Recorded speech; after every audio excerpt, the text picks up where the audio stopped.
وہ وہاں پہنچے تو آواز آئی کہ اے موسیٰ، میں تو تمہارا پروردگار ہوں، تو اپنے جوتے اتار دو، تم یہاں پاک میدان یعنی طوا میں ہو، اور میں نے تم کو منتخب کر لیا ہے، تو جو حکم دیا جائے اسے سنو۔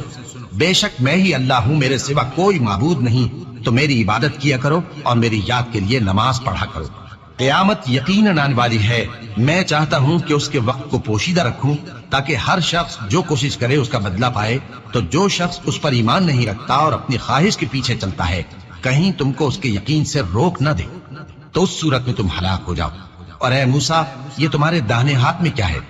انہوں نے کہا یہ میری لاٹھی ہے، اس پر میں ٹیک لگاتا ہوں اور اس سے اپنی بکریوں کے لیے پتے جھاڑتا ہوں، اور اس میں میرے اور بھی کئی فائدے ہیں۔ فرمایا کہ موسیٰ اسے زمین پر ڈال دو، تو انہوں نے اس کو ڈال دیا اور وہ یکا یک سانپ بن کر دوڑنے لگا۔ فرمایا کہ اسے پکڑ لو اور ڈرنا مت، ہم اس کو ابھی اس کی پہلی حالت پر لوٹا دیں گے۔